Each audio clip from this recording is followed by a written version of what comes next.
All right, welcome back to the Wine and Dime Pod, the podcast where we drink wine and talk hoops. I'm Chris and that's Lyndsay, and we have with us today Imman, the co-host of Dishes and Dimes. Welcome to the show. Thanks for having me. Thanks for joining us. We're excited you could come. Raptors Twitter royalty.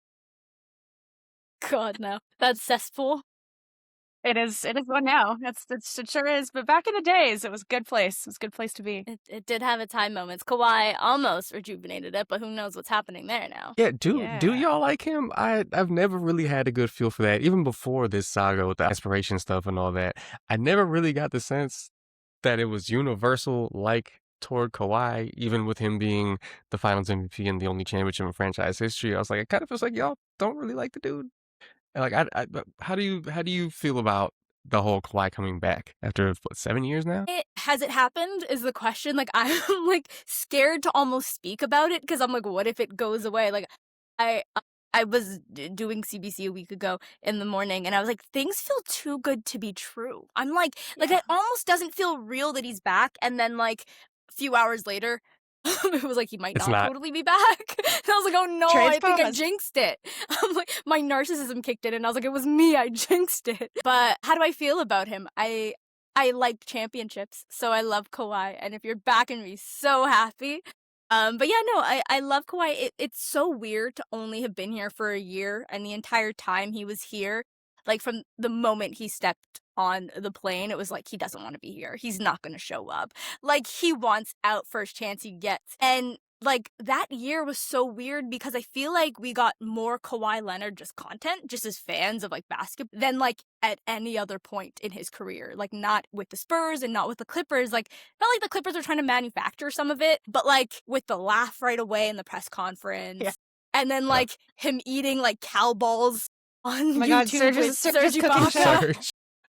Right? Like, there was just so much. Like, even just, like, the what it do, or I'm a fun guy, or, like, Boardman gets paid. Like, all of that stuff, like, all of those quotes that we think of when we think of Kawhi Leonard, they all came from his time with the Raptors. So, I think Raptor fans, speaking of, like, our inner narcissism that, like, all Raptor fans have, it's kind of like that guy who's, like, considered one of the best, like, playoff performers, one of the best players in basketball history. The peak of him happened with the Raptors, right? Like, So I feel like there's still a love for Kawhi because it's like the relevancy that you brought to us. We can never, like, not only did you bring us a championship, but when people think of Kawhi or when people think of like the biggest Kawhi stories or off-court moments, it all happened with the Toronto Raptors. And so I feel like there's that relationship there as well that makes Raptor fans love him just a little bit more than they would have. And then now, I think fans do love him. I know I'm just sort of rambling here, but like, there's never been a player of Kawhi's caliber to say, I want to play in Toronto. That doesn't happen.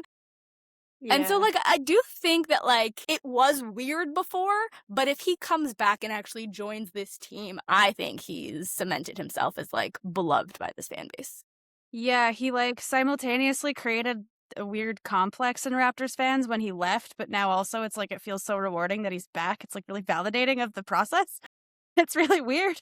But a small part of me is like, I just wish he'd never left in the first place. I think I'd feel differently about him, but I think a lot of people do. It's also different because it's like 7 years later and all the injuries and everything. And it's like, just, I'm trying to hold on to the fact that he was never healthier than when he was in Toronto. You know, Sir Alex McKechnie, we got him. He's gonna do his work, and Alex we trust. But yeah, it's kind of a weird experience. I think it's good. I think I've come around on it, but it's a weird experience. Really weird. It's really weird. I don't think there's like a concrete answer. No true Raptor fans are probably going to answer that in the same way either. I think it just depends on your perspective on where the team is at and like I guess how you felt about Kawhi. Like, I guess also too, there's also the elephant in the room is like all of the championship fans that came on who like weren't there before, and so there's like that element too. I think comes in, like they feel a different way about Kawhi. I was kind of like weird about it at first. I think once the trade came through and it was like, okay, we didn't actually give up that much to get him, then I'm like, I feel better about it. If we'd had to give up CMB or something else, I would have sad about giving up Brandon Ingram. No, not really. I was happy for Brandon. He did a really good job. He did what we needed him to do. He restored his trade value. Love that. Proof of concept with Scotty as well. Wow. Yeah, I don't know. Prove that we just, Scotty needed an extra scorer next to him to really unleash him. Good enough. Now we have Kawhi. We have like the apex predator. It's perfect. Yeah. And we got him for a mid-range scorer and a white guy, just like last time. So it's perfect. It works every time. Time is a flat circle. Time is a flat circle. Yeah. So we got Kawhi. Yeah, I don't know. I'm kind of weirded out by the news today, though, too, that they're now opening another investigation about this whole thing. What the hell? All you had to do was Very plant weird. one tree, man. All you had to do was plant One one tree. You tree. just send Just one take a tweet. selfie. Take a selfie next to a tree and just tag aspiration in it on Instagram. And none of this shit would have happened. I'm trying to like get it going that like, no guys, we heard Kawhi Leonard promote aspiration. Like it just wasn't in tweets, it was in person. Like we were all there, like he talked about it, he was in Clubhouse and like Spaces on Twitter.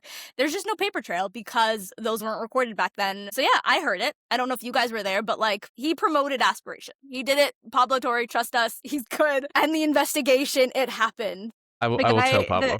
The video of him accepting the plant from the guy, that counts, right? That counts as a plant towards like Kawhi's thing when he accepted the house plant in Toronto. Yeah, right. I think it actually all started in 2019. It started at the championship parade with the house plant guy. If this had happened, if this was this year and this was going on, he would have just like AI'd a photo of him next to a tree, and everything would have blown over. It would have been fine. He would have said, "I promoted it." Boom, done. Yeah, but alas, it's wild. The creepiest thing about the new investigation are the photos that came out with it. Oh my god, yeah. I don't. The half I don't tree know that shit? I like this. Yeah, I can never like unsee that. Can never unsee like it. I like don't do another investigation if it produces things like that. Like I don't know what we're that being traumatized by this investigation. Yeah, trigger warnings on your investigation. We all have PTSD from seeing these photos.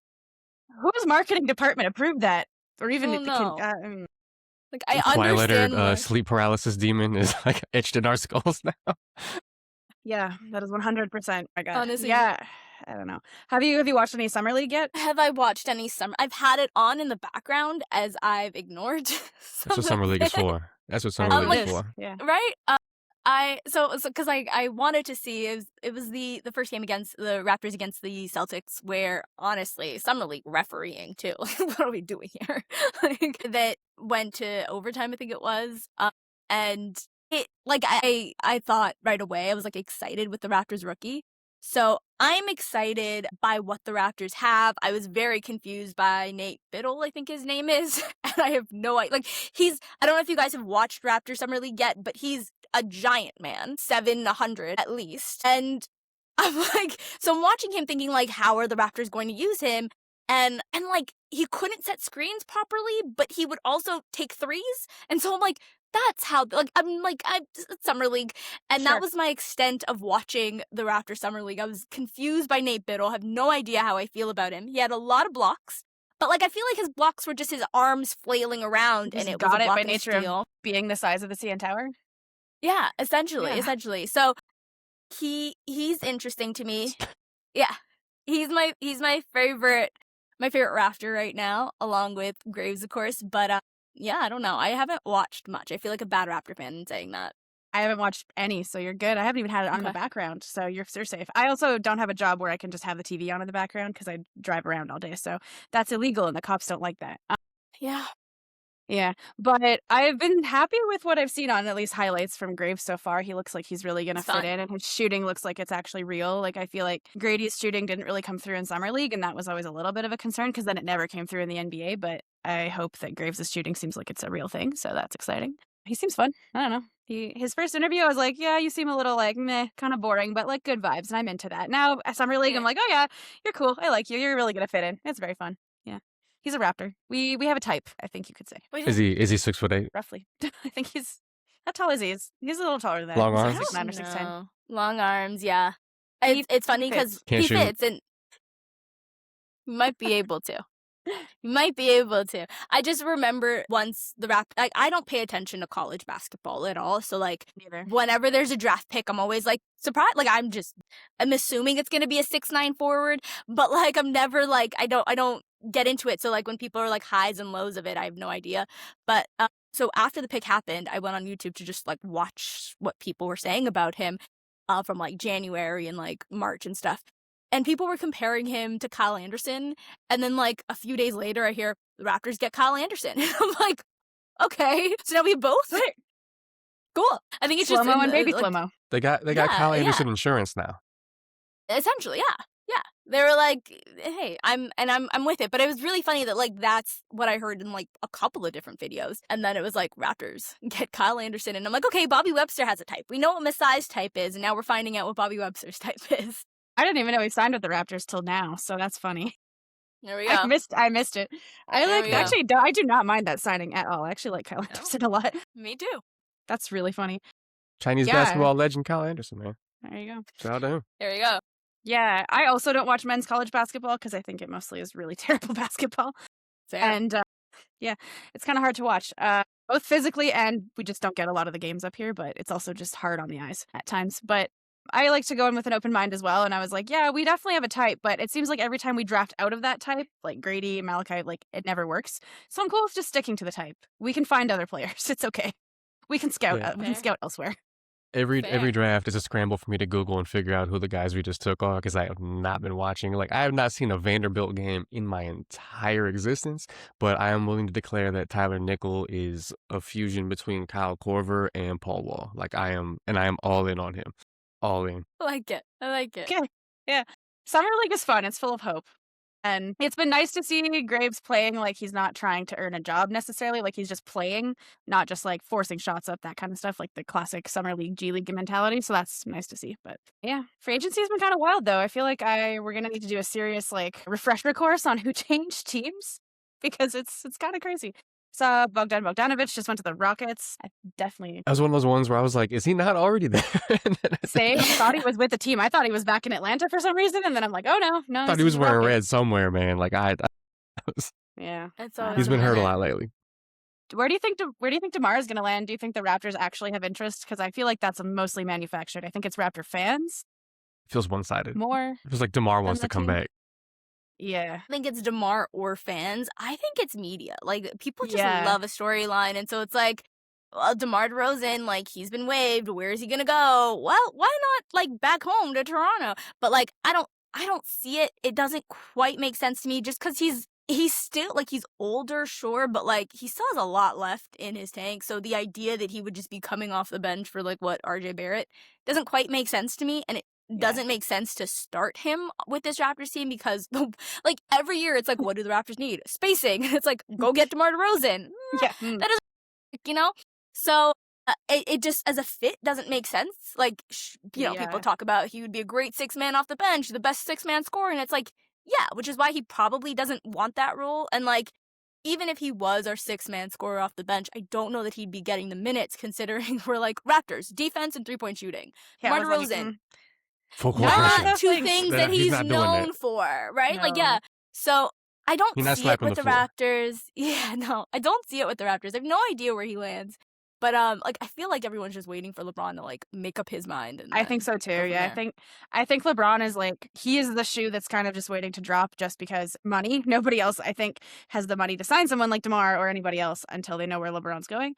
I also think DeMar is like, I think you're right. It's completely kind of media driven. Jake Fisher loves to throw the Raptors in rumors. That's like his thing. He just always puts the Raptors in rumors for everybody. And DeMar has been talking a lot about like wanting to go back to Toronto and stuff the last couple years. So that's also kind of my guess. I just think his defense is going to make it really hard for him to start anywhere. Like unless I think that's fair.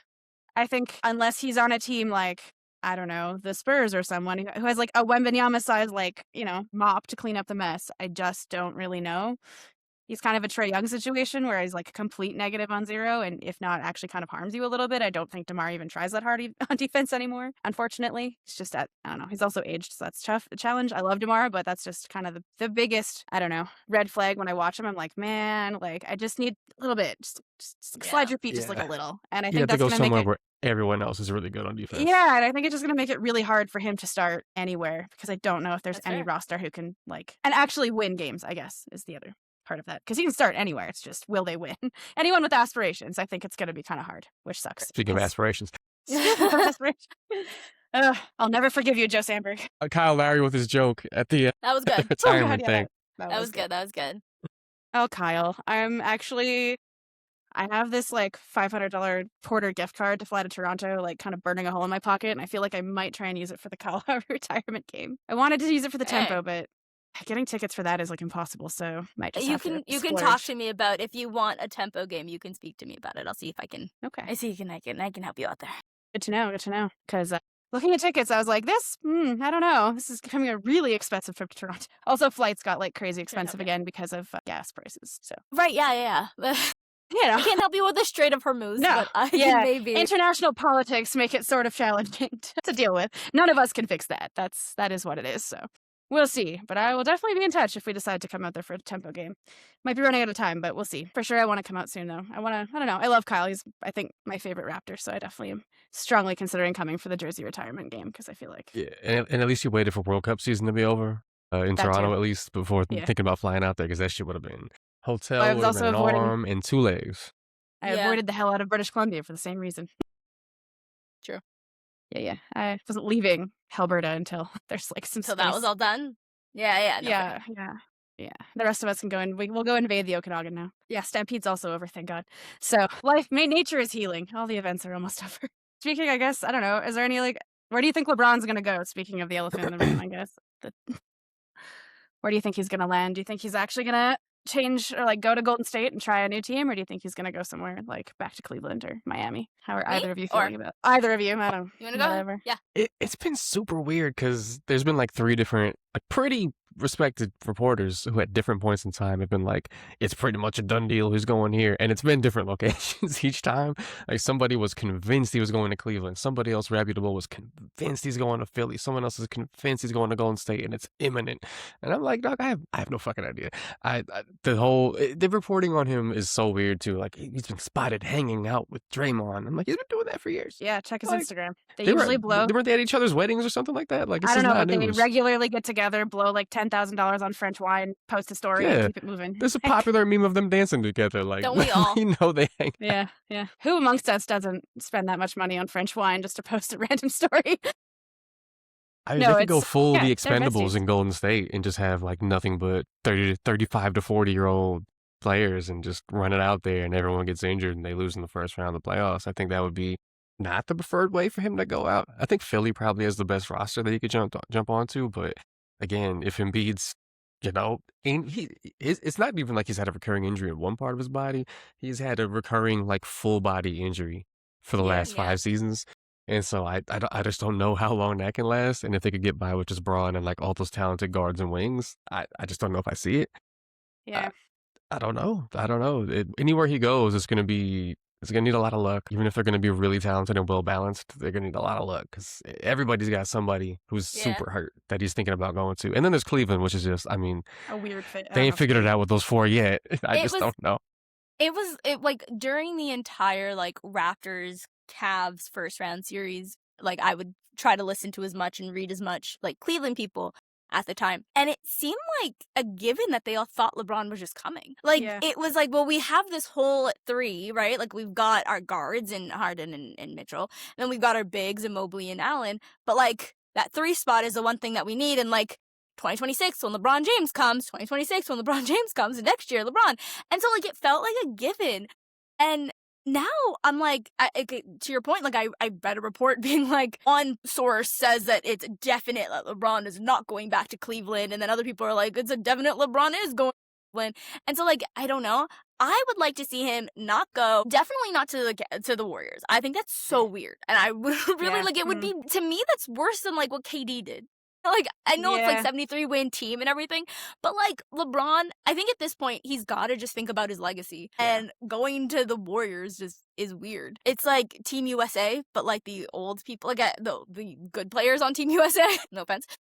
But he can also go to another good player on Team USA, and I think that's a really interesting one where LeBron is so good at also leaving a conference when he feels like he left the East, and not just because the Raptors won 2019, but 2019 East better than the West in for a year, right? That was just the 1 year where the Sixers were Jimmy Butler and Joel Embiid, and everybody there was that was a great team. The Bucks, great team. That was the ascent of Giannis, his first MVP season. So I think he won that. The gauntlet we ran is actually pretty crazy when you think about it. A wild gauntlet. And then the West had the Blazers make the conference finals. Not a serious team. Right? Not at all. Yeah, Not that was at all. so. Not The at all. Nuggets definitely should have made that, but CJ McCollum got hot in one game, and it was God damn it. That was legacy padding for Dame, because that shit Yeah, was not, Jokic- that team was not Jokic- going anywhere. That was the last not year it. before Jokic had It a was- stranglehold on Portland.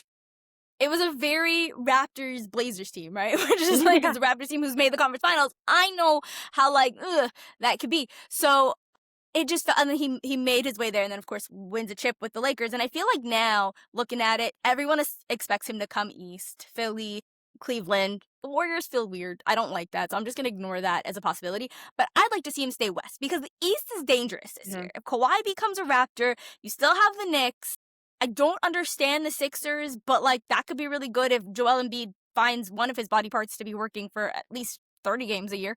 Like, I feel like the East could be kind of scary. I have no idea what Miami is. People keep talking about Miami. Like, LeBron, Miami, Bam, and Giannis doesn't make sense to me. But, like, LeBron... And the Celtics are a little scary. Andrew Wiggins is not going to solve those issues either. Absolutely not. LeBron in Minnesota or LeBron in Denver? Like, those are my dream fits. I feel like...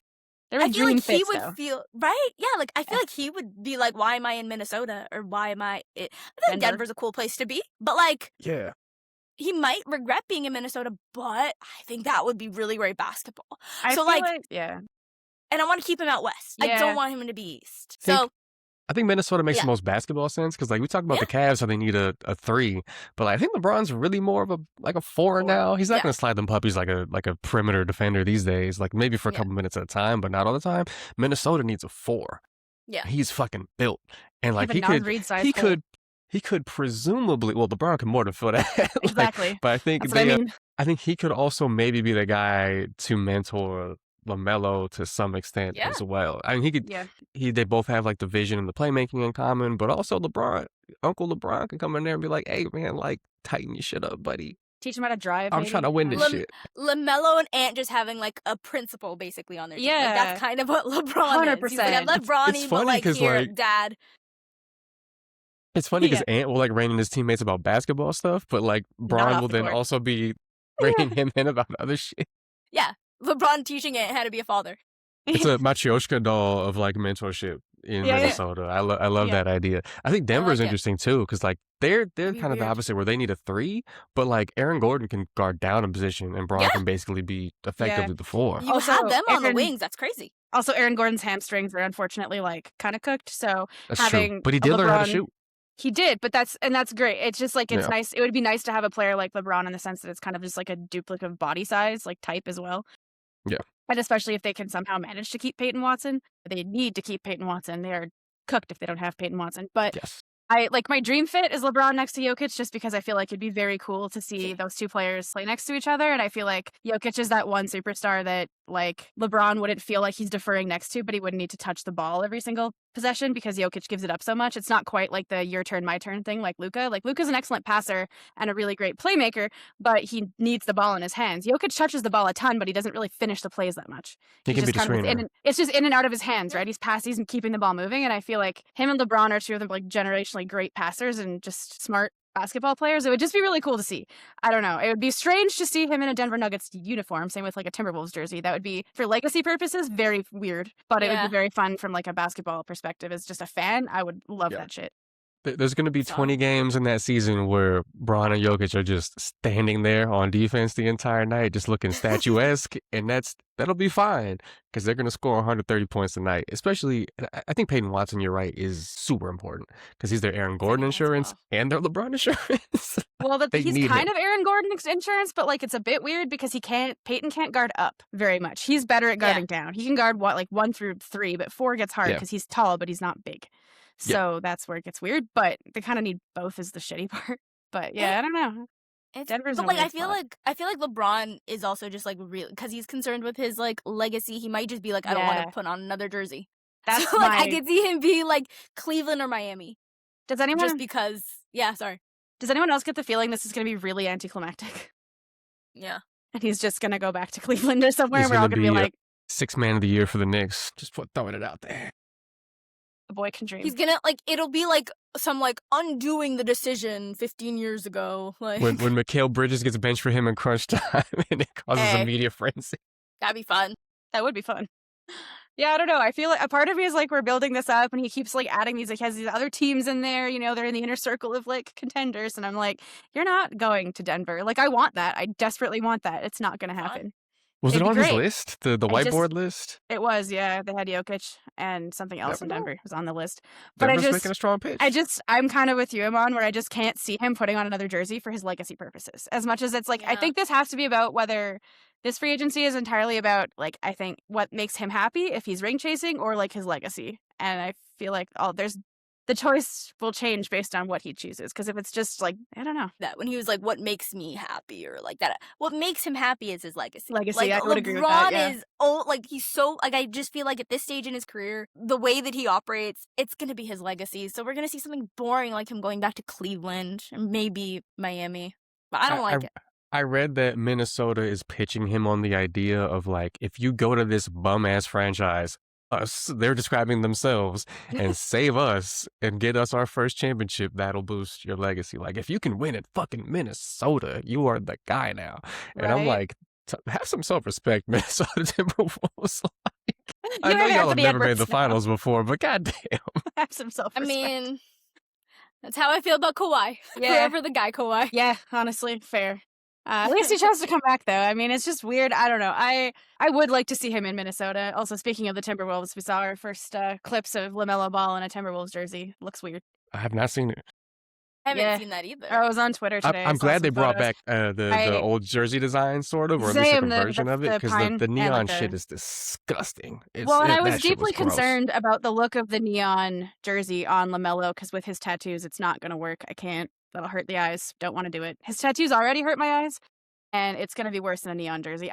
The reason I like really saw this photo is I think it was like NBA memes or I don't know, one of they posted a photo of him in his jersey and they're like, this is like the hardest photo of the year already. And I was like, I can't with the red ink tattoo, the red lettering tattoos. My hot take is that red lettering always looks bad on every person. It's just a bad tattoo and you should never get it.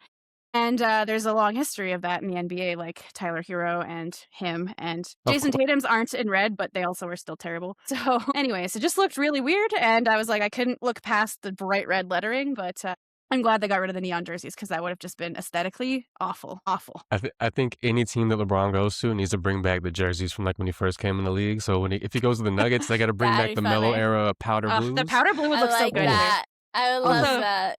They look powder like blue they were kicks made ass, of to be silk. honest. Like, I know they weren't, but visually they look like they were made of silk. That is true.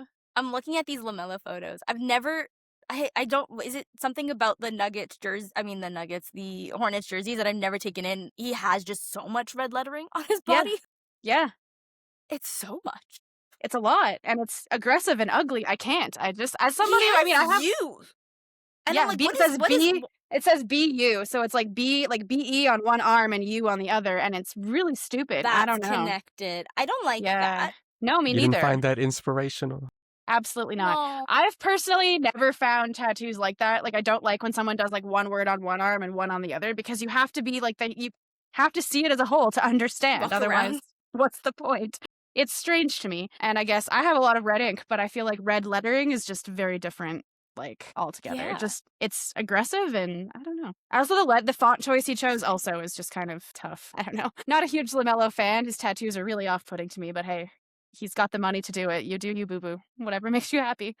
Again, I don't know. There's a tackiness that manifests in like 19-year-old millionaires and shit like that. You know, it well, does. The fact It does all come of up. his cars are lime green also contributes to that. They're like bright colors or camouflage, and he hits people with them all the time. So there's that too. Yeah, it's like how do you have a lime green car? You're still speeding like that. Like It's meant to be like a flash warning for the people he's getting ready to run over. It's like that's you like see the Charlotte reflection Police, of what it. are we doing? How do you not spot that car? I They're don't know not what fast enough Charlotte to police catch were you. doing. Yeah, I don't know what Charlotte police were doing, but they were not policing him. They don't know how to drift, so it's not part of their training. I've never seen his family's reality TV show, but I do remember clips of like Leangelo getting his first tattoo and the dad being so upset about it. And now it's like I like that one tattoo being such a big deal that you had an entire episode dedicated to it, I'm assuming. And now all the of clips them are all have... over. And now it's like all of them just have 1 million. Yeah. It's kind of weird. I don't know. It's just like it was so funny that was like such a big deal 5 years ago. It's like I guess sometimes things do change with time. I mean, I get it. My time mom isn't a flat circle. Yeah, sorry. I get it. My mom freaked out about one of my tattoos, and I'm like, we got a tattoo together. What is your deal? Like, chill. Yeah, there might just be one that Like, was very bro. upsetting. I don't know. She just didn't understand, didn't have a deep meaning, and that was her thing. She's like, what? And I'm like, I just wanted a hellfish from The Simpsons, man. I don't know what else to tell you. Like, Sometimes you gotta make choices. And so, I mean, mostly, like, I don't judge other people's tattoos unless they're, like, obviously racist and shitty, but red ink is just the red lettering is the hill I will die on forever. I just can't get over it. But he was sinking half-court shots, so I'm sure the Wolves fans are probably pretty happy about that right now. I He's also got saw a lot of red lettering that's, like, black and Yeah. red at the same time, Yeah, the rare which I thing on think his is hand. such a The one on and he his hand. also has another one that says "heen." I think I it's can't I think it says here. There's something for, like, not from here is, like, his whole thing. No, it's HEE, and then I can't make out what the last letter is. And it's, like, it's on his wrist over here. He has got a lot of these. He has some weird, like, his body, Not like, he has from some here. Yeah, he has some, like, weird red lettering on his body that almost looks like, when you're, like, looking at a map and it's like, "You are here," like, that kind of writing. Yeah. He has, like, a Yeah. lot of those random, like, landmarks on his body, like, just red lettering, and it's, like, one word, and you're like, "That just sticks out." It's weird. It's strange. You are here. He is not from here on his Yeah. on his hand. Yeah. It's very I wonder does he go into his tattoo artist with a plan, or do you think it's like what? I wonder what the thought process is. That's not there's no way any of those are stock tattoos, man. Like, he Well, they're definitely not. put They're that shit- definitely custom, but I'm like, that tattoo artist is probably equally as unhinged as he is, or he's just really happy to take the money. And I feel like LaMelo got a lot of those done, like, all at once. Like, he went from having, like, a sleeve or two or, like, a few tattoos to being covered. Like, his chest and his back, a bunch of that stuff, I think all got done at once, which is crazy. It just seems painful. I mean, To he have all probably of did. Dak Prescott got, like, a full leg sleeve, and he literally knocked himself out for it. Yeah. Yeah. Damn. Yeah. No. That's just, if you don't sit through the pain, you haven't earned your tattoo, is kind of how I feel about it. That's just a bitch move, Dak. And also LaMelo, if he's doing the same thing. It's pretty crazy, though, because, yeah, he's got a lot of ink, and it happened really quick, because I feel like he went from having some tattoos to a lot really fast. And most of them are bad. Yeah. But hey, that artist in Charlotte, or wherever he got them done, made a lot of money. He's gonna play for a red team next. I want to see a red jersey. I feel like that would look better. It might accent that it would better. look kind of cool. Yeah, it might actually. If you're that tattoo artist, do you put those pictures up on the wall to showcase that we had You're a LaMelo celebrity Ball come in client? here, or do you not put them on the wall because they don't look good? I think it just depends on the type of tattoo shop you are. So, like, any shop that If specializes you have ring lights and shit, you're definitely putting it up. Yeah, or, like, if you are, like, a more traditional tattoo shop, you definitely aren't. Yeah. Yeah. It You just just depends have on a the selfie style. of him when he came into the studio, but not after he got the tattoo. Yeah. For sure. I met a tattoo artist who did a bunch of the Stanley Cup tattoos for, like, when the Boston Bruins won in 2011. A bunch of them were from Calgary. Like, a bunch of them flew to Calgary to get tattoos, and there's another team too, same thing. And I mean, most of those are, like, pretty generic, like, just, a Stanley Cup and whatever. But he said it was pretty cool, but also just, like, athletes could be douchey, just like any other client. Yeah. So Not like, hockey players. I know, crazy, shocking, but yeah, it's kind of. I also, but speaking of with LaMelo, I also saw Naz Reid in a Hornets jersey, and that was really weird. So yeah, I feel bad for all the Minnesota people who have Naz Reid tattoos, because that's a thing. Was There's that a popular thing? There's like 1,000 people walking around Minnesota with a Naz Reid tattoo. It says literally I in love Times that. New Roman, like similar to this one, like Times New Roman, Naz Reid, period. This tattoo artist started it during Love the that. first Western Conference Finals run that they went on, and Okay. because Naz Reid became kind of a cult hero in that run, and like He was phenomenal. He became my favorite basketball player. same Went away and the following season, but Yeah, like in the playoffs, it was great. temporarily big Naz Reid fan. And it became like a big thing. And then this Minneapolis tattoo artist started offering Naz Reid tattoos. And he said it started, 30, 40 people came. And then like the whole shop had to start doing them. And then they've done, I think he said they did over like 1,000 Naz Reid tattoos. Love that. I'm going to be honest, if I was a Sheesh. Timberwolves fan, I probably would have done it. Like, I don't know, I have dumber tattoos. So I would have done it. But like, yeah, it's just really Wait, ironic. which that we're- Raptor player would you get? Which current Raptor? It's not even a current Raptor. I would have definitely gotten a Mamu tattoo, but he's gone. So Okay, never mind. okay. Just to have something that says Mamu. I don't know, probably. I don't even know. I was trying to think about it. I thought about getting a championship tattoo, but then I was like, it seems weird. I don't know. I thought about it too. It's only cool if still- you do it before they win the championship. Preempt it. Jason Terry did that when he joined the Celtics, I remember that. which is crazy because he won one with the Mavericks. I'm like The 90% Mavericks, sure. yeah. So he did that before he joined the Celtics, and they never ended up winning again. So it's like, and he just got like a stupid Larry O'Brien trophy. I with guess the at least Celtics championship year. I would say I hope he like got that part covered up or something, or like had it redone into something else, because like he technically won a trophy, 2011. so you can Yeah. keep the Larry OB. You just gotta like finagle the wording a little. You know, you gotta finesse that a Yeah. little. Yeah. There's so many fans who I'm sure have had to get cover-up tattoos because they preemptively got a championship tattoo and their team did not win. Probably a lot of Minnesota fans. Maybe. No, they seem too tortured to do that. They're not stupid enough to do that. I'm sure there's like some Lakers fans and people like that who just expected to win and then didn't and had tattoos. Yeah. But like, who feels bad for those guys? No A one. lot of 30-year-old Dallas Cowboys fans who were like barely alive last time they won a Super Bowl, probably. But their Yeah. birth year. Yeah, pretty much. We can still celebrate. I was born that year. I Me with the contributed. Jays. I was on Earth. I was there, sort of. Yeah.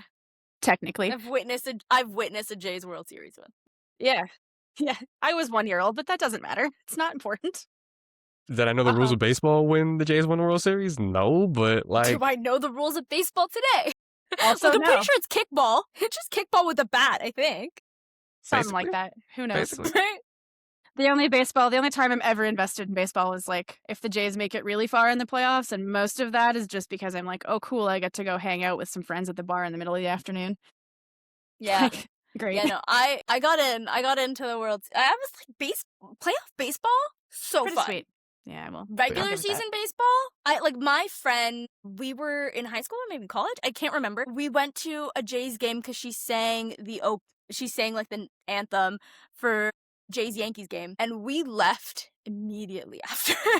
Like they hooked us up with like great seats, but we were like, it's really hot outside. Do we really want to be doing this? And it was like summerlicious outside in Toronto. So we were like, let's go get something to eat. And yeah, so that was probably the last Jays game that I went to. they should Yeah. have had a Summerlicious promotion in the arena, man. That would have been Would've been some fun. missed Might have opportunity. stayed. Missed I'm pretty opportunity. sure the Jays lost that game. So, you know, and Every time I've seen them play in Toronto, they've lost. Every time I've seen them play outside of Toronto, they win. So okay. it's what it is. I don't I'm really fucking it remember up. if they won or lost the game I went to. I was in grade 9. It's been a long time since I've been to a Jays Well, game. the real journey was the friends you made along the way. So. Exactly. It was a school trip to Eastern Canada. We spent time in Toronto, Montreal, Quebec City, went to Niagara Falls. That was pretty That's cool. fun. Yeah, so that's really mostly that's what that was. We went to a game. I remember we played the White Sox.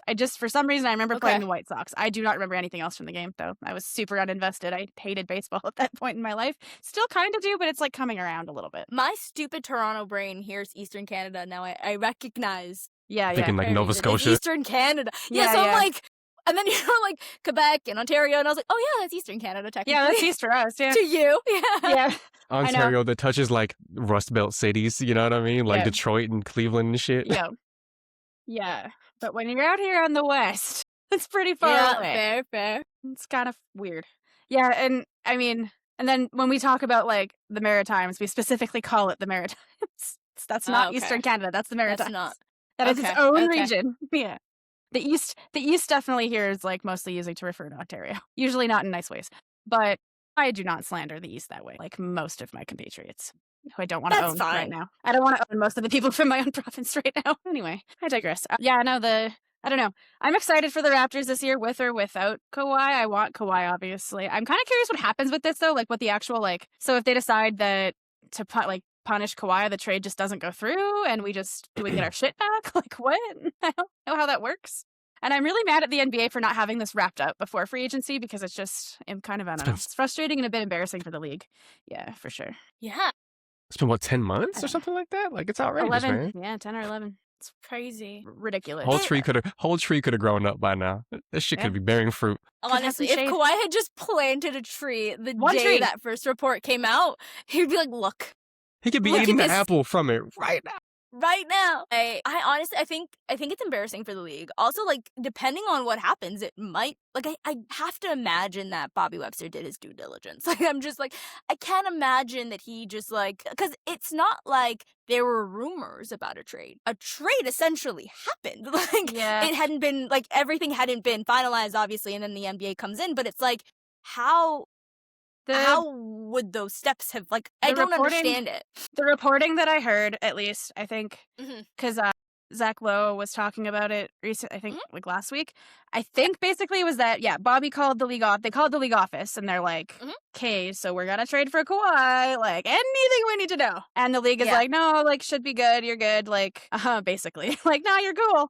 And then they stepped in and I'm like, what changed? Like, I just want to know what changed because I'm really confused about, they should have just stepped in from the beginning. And there were a lot of rumors about the trade kind of happening too, like at least that Kawhi was going to leave. So it was like, even just the fact that Kawhi was going to get traded, whether it was to the Raptors or anybody else, there was some smoke there, especially once the Clippers had traded Zubats and whatever, right? It was pretty clear Kawhi wasn't really part of the plan. And so it's just really confusing as to why the league is taking this long. And so now if there's a new development, it's like, okay, I guess that makes sense. But also, where the fuck was this development? Like, months ago, because surely you could have figured out the creepy tree photos then. Surely they were there. Yeah, it doesn't make any sense at all. And I guess they're like, because I listened to Zach Lowe's podcast about that as well with Howard Beck, and he did mention that another team was sniffing around and they decided to stay out until anything definitive happened. But then, like, Brian Windhorst said that the Raptors had asked, and so it seems like the Raptors had asked. It seems like the NBA did say that, like, if Kawhi is punished, you guys will bear the brunt of whatever sort of punishment. But something did change. Like, I have to imagine something changed from 2 weeks ago to today, where, like, the Raptors then got cold feet. Because it's like they still, in knowing that they would have to, like, did they believe that, like, it had almost come to an end? Like, I don't know. I just feel like we don't know all the details, and something has changed from June 30th when the initial trade was announced, even though, like, obviously not finalized until after the military, like, free agency started, to today. Like, it just feels like something did happen there that we don't know about.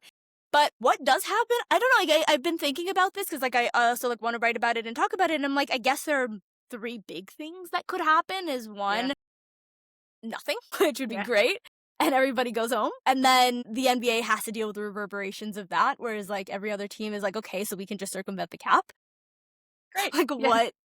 Cool. And then, yeah, exactly. And then, or, like, the Knicks get punished and Kawhi gets suspended for a few games, or his contract just gets, and by a few games, that might mean 30, 40, 50. And it's like, okay, do the Raptors ask for some compensation back if it does become, like, a 50-game suspension? Is it like, I'm not going to give you 2 picks and 2 swaps or whatever. I would like a pick back. So, like, does something with the deal get amended there? Or is Kawhi's contract voided? And if that's the case, then you get Brandon Ingram again. And you now have Brandon Ingram and Grady Dick back on the team. And probably you're feeling a little sad.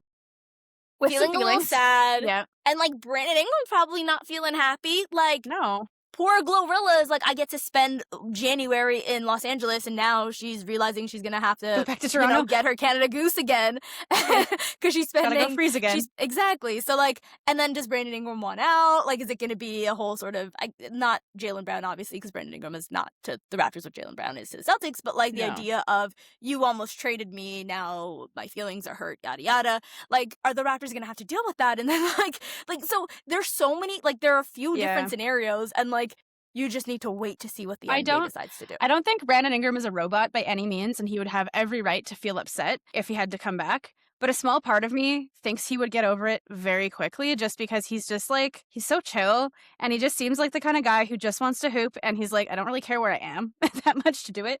And he would, he, like, probably also is, like, again, understands it's like, well, this is Kawhi Leonard, so, like, I get it.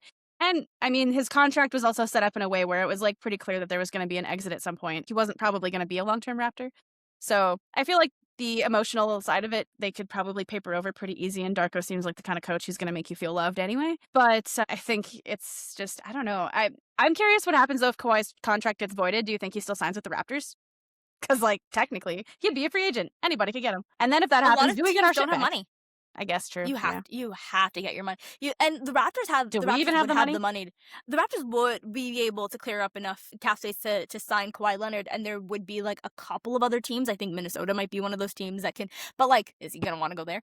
So, and there were some of the other teams sniffing around. So the Raptors, I feel like that might be best case scenario if you're a Raptor fan, because you're like, oh, I don't have to give up any of these picks, and I can now move Brandon Ingram for something else.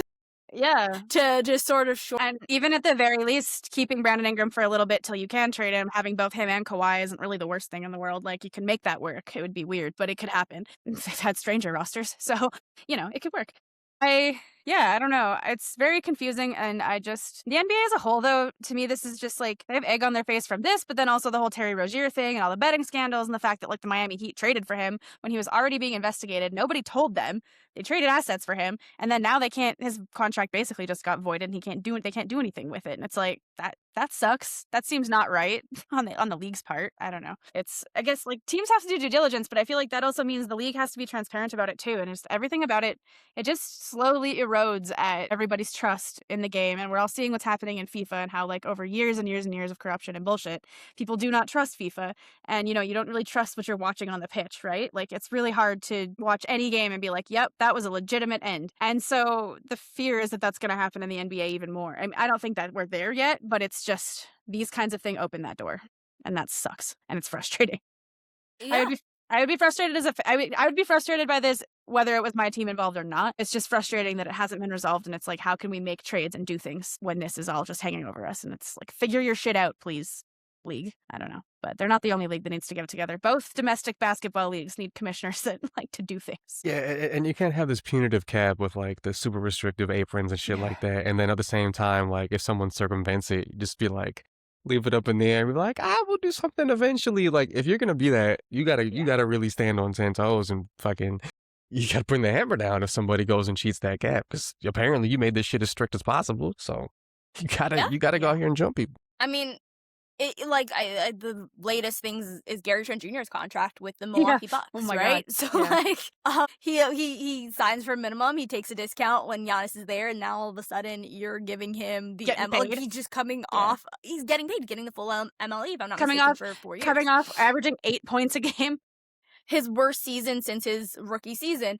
And so it's like, okay, well, could that have, like, that seems a lot like cap circumvention. Do you need a full publicatory expose to figure that out? And, like, obviously not to, like, expose the Knicks here, but, like, people Chris are going to be looking at Glasgow Jalen Brunson, right? Like, Jalen Brunson's going to be, what, the 4th or 5th highest paid player once, like, OG and everybody get their money. So it's like, and his dad works? Okay. Yeah. And then you look at, like, I mean, the Mavericks did it with Dirk Nowitzki and the documentary that comes out after him or whatever it was. Yeah. That I think Mark Cuban bankrolled. And so it's like, we know that these other teams are doing it. If Steve Ballmer, the richest owner, gets in trouble, which I think he should, because this expose has come out, I feel like the Clippers should get docked picks and other things. But if Kawhi gets his contract voided and it becomes a big thing, are now other agents, is it now going to be really messy where people are sort of snitching on each other? Like, hey, how come you're not holding this person accountable and this other team? Like, how messy does it get? Because billionaires are messy. Yeah. We've seen it, right? We saw what, like, the Cavs owner did when LeBron James left. Messiest class out So- there. Honestly. So, like, I wonder what it means for the NBA, and I feel like that's what Adam Silver doesn't care to get to the bottom of any of it. Adam Silver just cares to put out as many fires as possible. And so, like, You want to keep the money moving. handling That's this that's all he quiet- really cares That's about. all it is. So, like, let's so I imagine not much is going to happen, because if something big happens, you're going to see people pointing the finger at, other teams.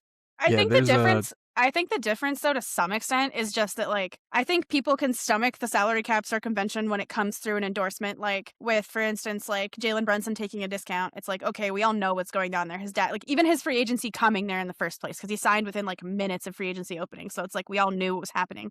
There was definitely collusion going on there.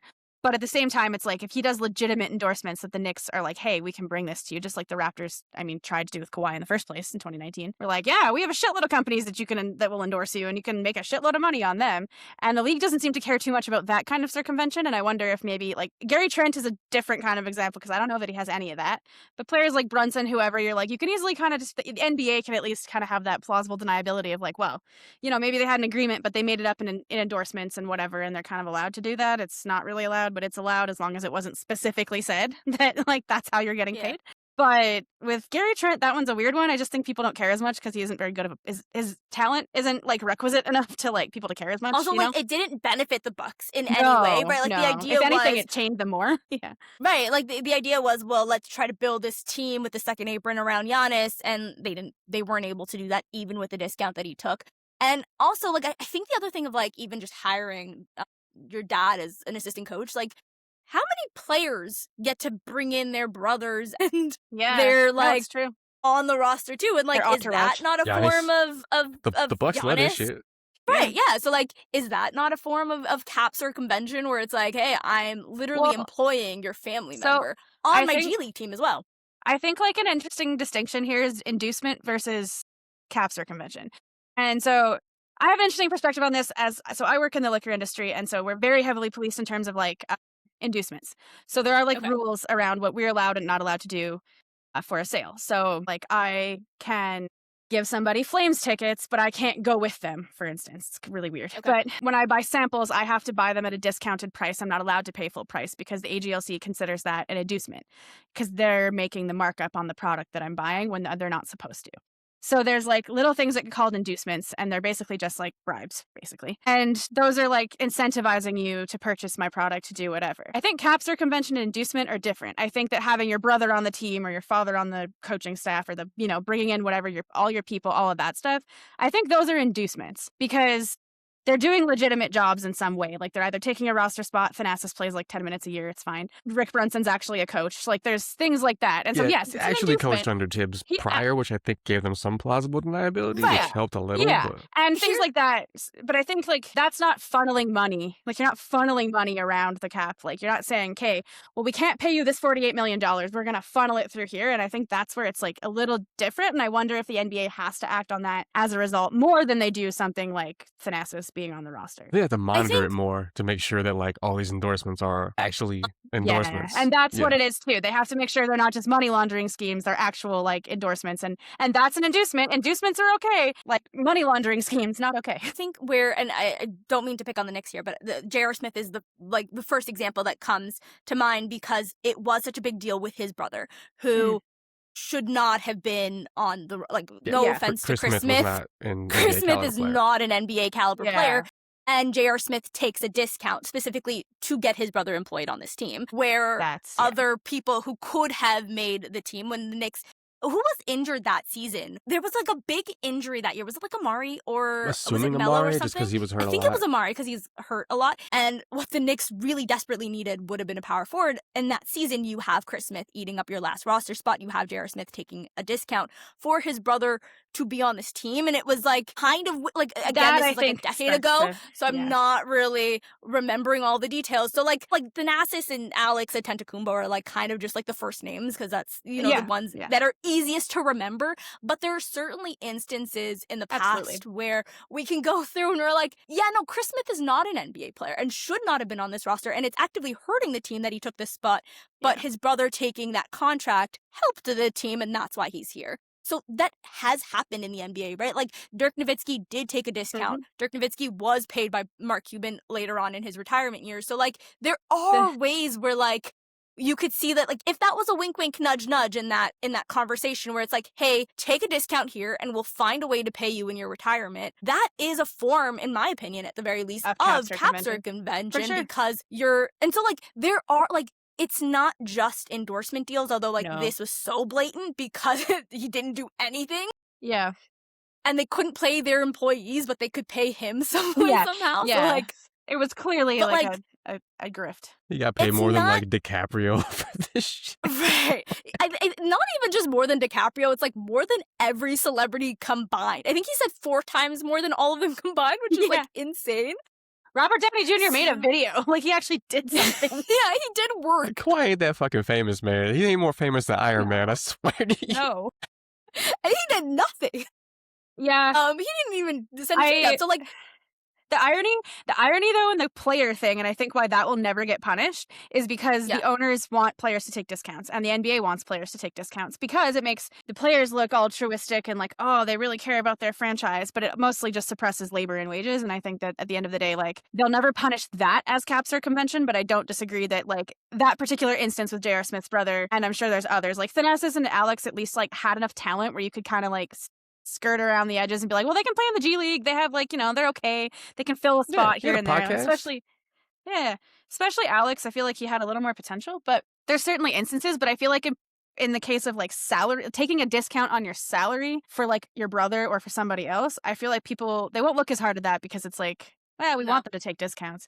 But it's where the endorsements come in that I think it starts to get sketchy. And I feel like this one also got more sketchy because this Aspiration was also like their jersey sponsor.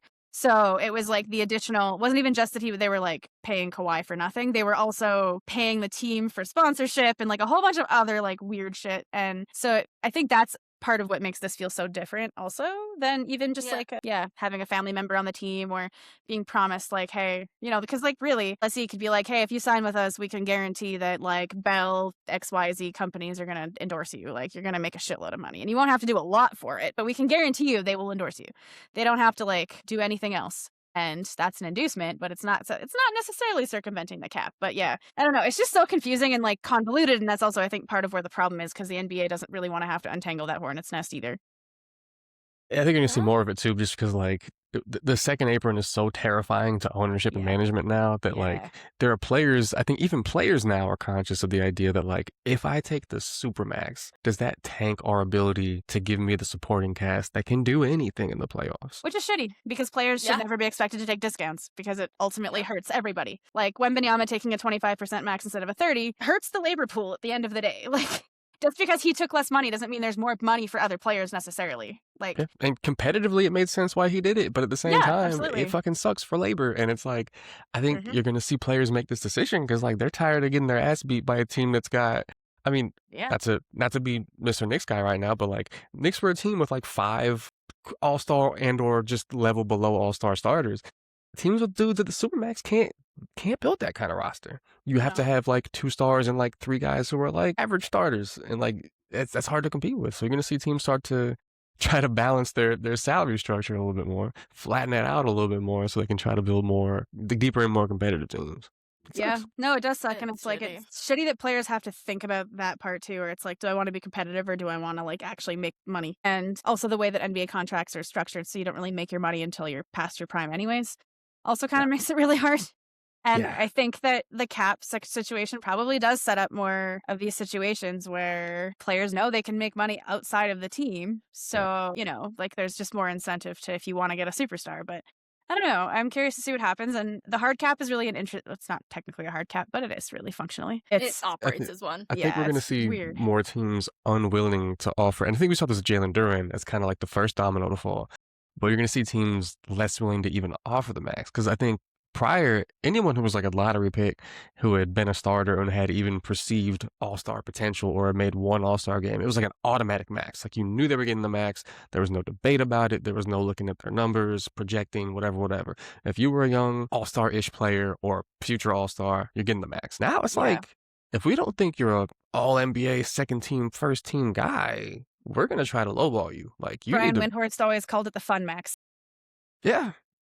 And I think even like, again, if you were a multi all-star, you know what I mean? Like leading scorer on the team, it was an automatic super max. Now I think teams are going to be like, hey, we'll give you the first max. Yeah. Well, and I think you're starting to even see that even in the the language of the contracts, because like Jalen Duren was such a weird example too, because he made all NBA, which meant that he was eligible for the supermax, not even just a max. And it's like his escalator was weird. And I think you're going to start seeing fewer escalators in contracts for sure. I have a feeling we'll also potentially see fewer player options as well. I feel like that's going to become a really big bargaining chip, because any opportunity for roster turnover, essentially, for like any out for a team is going to be like the hard thing that they're going to fight over. They're not going to want to give out player options if they can help it and things like that. If they can, Yeah, it's kind of weird. I mean, but to be honest, what we're starting to see is kind of what's been happening in the WNBA for a long time, is like you're starting to see GMs have to actually negotiate. Now, GMs in the WNBA are having to figure out how to actually manage a salary cap, because before there was just like a kind of a flat amount of money and you could spread it pretty evenly.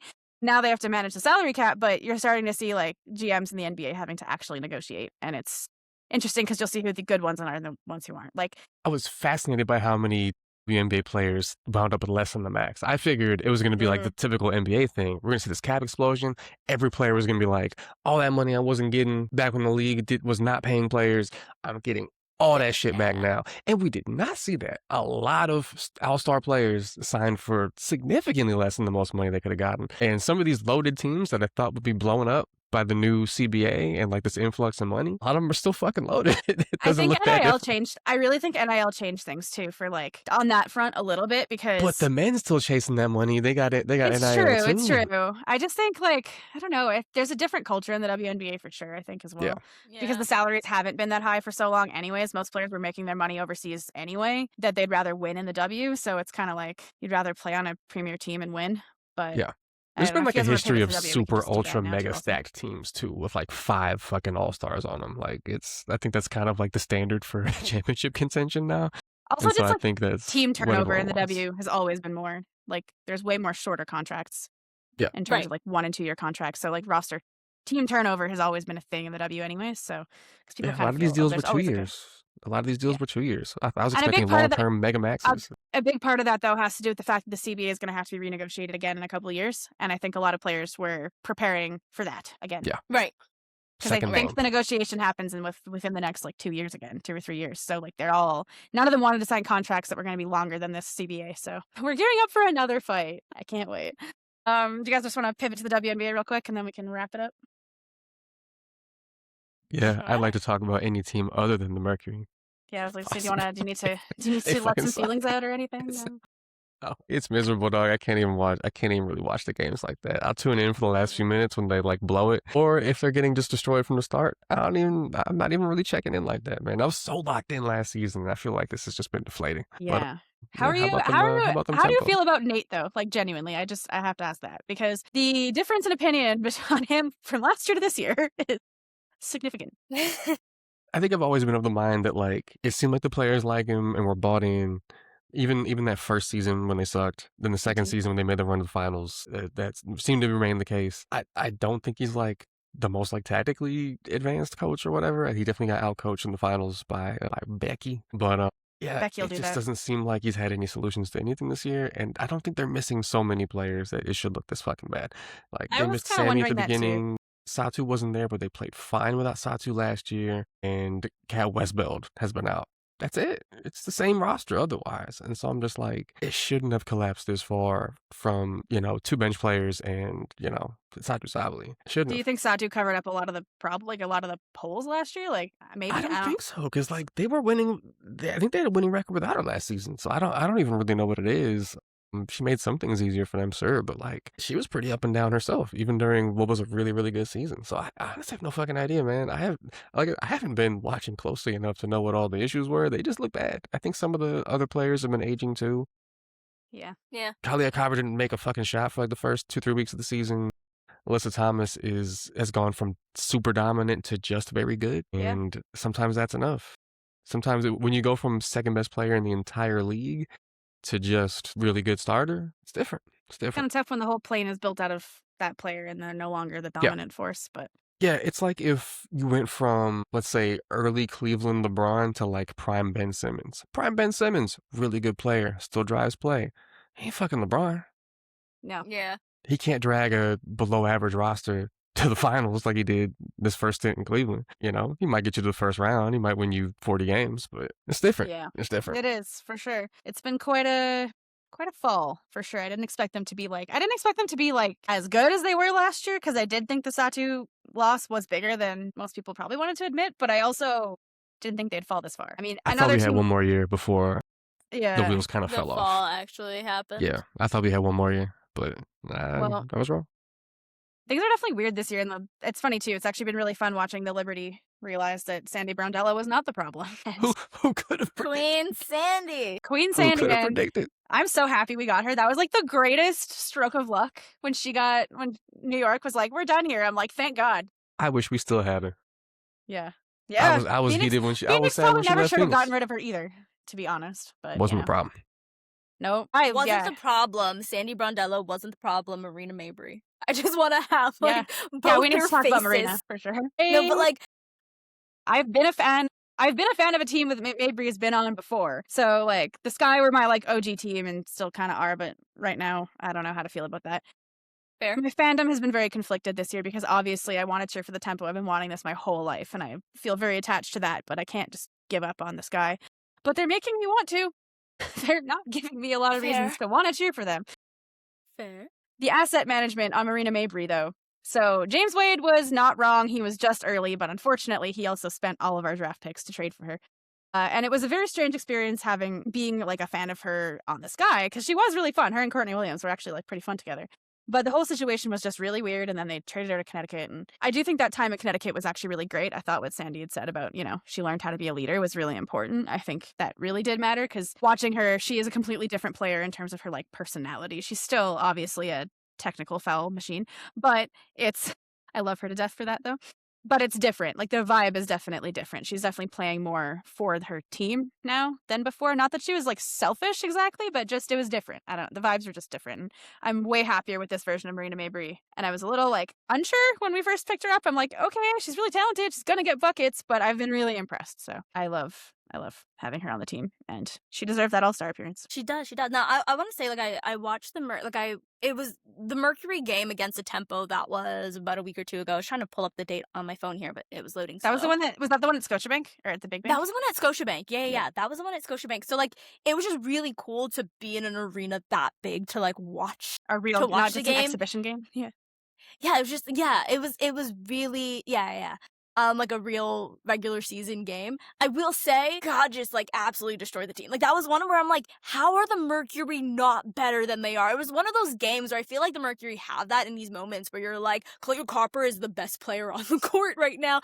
And then you watch other games and you're like, this is kind of an interesting team. What's going on here? Like, what's going on here? Yeah. She's out there shooting that shit, man. Like, she's just out there letting that shit sing. That's all she does. I don't know. Like, I want to say she had 30. My phone is just going so slow right now. I was trying to pull up what her numbers were in that game because it was like, I was just like, okay, what's the point? Let's all go home. It's her city. But no, watching Marina, it's her city. Like, I'm like, Kawhi's going to come to the Raptors and be the second best guard in the city. That's kind of crazy for him. But no, it's really fun to watch Marina. I was excited to see her on a team like this because I think with expansion teams, you get a player and you can kind of unleash them in a way that, like, you can't, like, she doesn't have, like, the system is built, like, you just, here are the keys, go run, and you have both her and Slim. And because of Tempo have been so injured, right now, it's not so much playing for the team. I kind of feel bad for her where she's just carrying. Like, she needs to, like, the offensive load is entirely on her. So first we get to see, like, her and Slim go off. We have games where they're both putting up 30 in the same night. And so that was really fun to watch. I think for Toronto fans who are, like, getting into the W, having those two guards so perfect. It's so good. Like, you couldn't write anything better. Yeah, agreed. You really couldn't. And like, Kiki coming in as a rookie too is just, like, actually the perfect trio of people to get I miss her. people into me too. To get people into this team. Like, you really couldn't have scripted it any better. And so, like, that's been really fun because it was some more questions with Slim. I was, like, kind of unsure with how that would go. I loved Slim because I love her. I love her. I think she plays a lot, like, and just as a Canadian, I love Nikhil and I love Shay and I love how slinky they are and I love how slinky she is. Right? She does. She plays so much like Nikhil. And I love how slinky both, like, Shay and Nikhil are, and, like, so you'll, like, see me call her a Walker, or not a Walker, an Alexander. Alexander Walker. Alexander Walker. I'm like, Slim Alexander's on the court. But, like, so, like, I like how slinky she is, so I'm, like, not saying anything to disparage her, but I was kind of unsure of how that would really, because I was like, okay, it'd be interesting to see these two guards, let's see what the fit's gonna be, but it's actually been so exciting. It sucks that, like, she's hurt, it sucks that Kiki's hurt, it sucks that, like, I think everyone's hurt. Right now, we just Tammy's Tammy's hurt. Yeah, like, so, like, it's unfortunate, and I feel like the weight has been put on Marina's shoulders, but, like, my God, is she carrying? She's a strong girl. The way that Mabrey's been going off kind of reminds me of, like, whenever the Olympics come around and you see that one player who's like 10, 15 points per game in the NBA, but they go to their national team and they get the ball every play and they're scoring 30 a night. That's accurate. Fucking somebody who's like the fifth starter on the Spurs goes and plays for like Georgia or something, and then he puts up like 35 against Jordan. You know what I mean? Yeah. All of a sudden, Ricky Rubio was like, "Oh wow, why didn't we get this Ricky?" Dellavedova averaging double-digit assists for Australia and shit. Like Patty Mills scoring 30 a night, like that kind of activity. Yeah. German Dennis, Yeah. I think you made a good point though about, like, how an expansion team was able to kind of unleash Marina in a way that maybe a different team couldn't. And I think a big part of that is because it's like they chose her. And I think Marina's been in a position in a lot of her career where, like, she's kind of been passed around. Like, she got drafted by the Sparks, she was there and, like, popular, and then, sent to the Wings, and then sent to the Sky, and then sent to Connecticut. And, like, she had no say in where she went, which is fine. You don't get that, unfortunately, as a player. That's the way that works. But I just don't know that she ever really felt like she had stable footing or, like, a coach who was truly invested, because James Wade was invested in her and then he dipped to join the Raptors. So it was like, which I had feelings about also. Very weird. I like Still hate have feelings about. I still have some feelings. I do not like looking at James Wade's So face weird. on the Raptors broadcast. Like, if Fair. they could just not show him, I'd be happy with that. Fair. Very odd.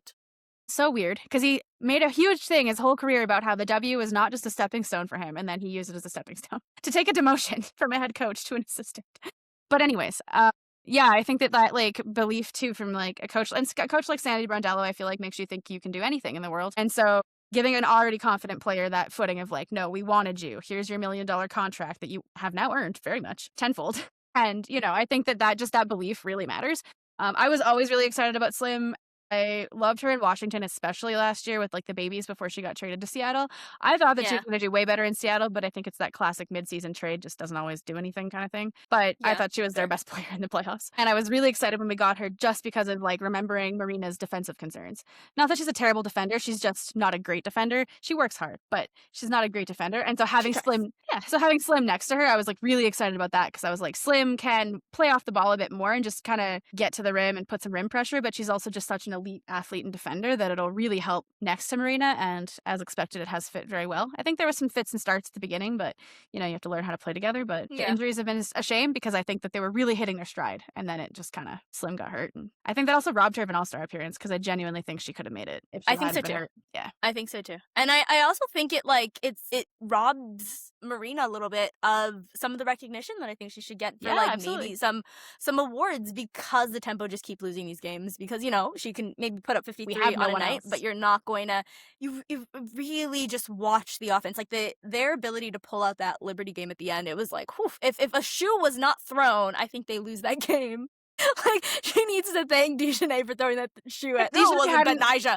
It was Betnaja. Why am if I? Betnaja hadn't channeled her inner Arab uncle, this would have been. We would have lost.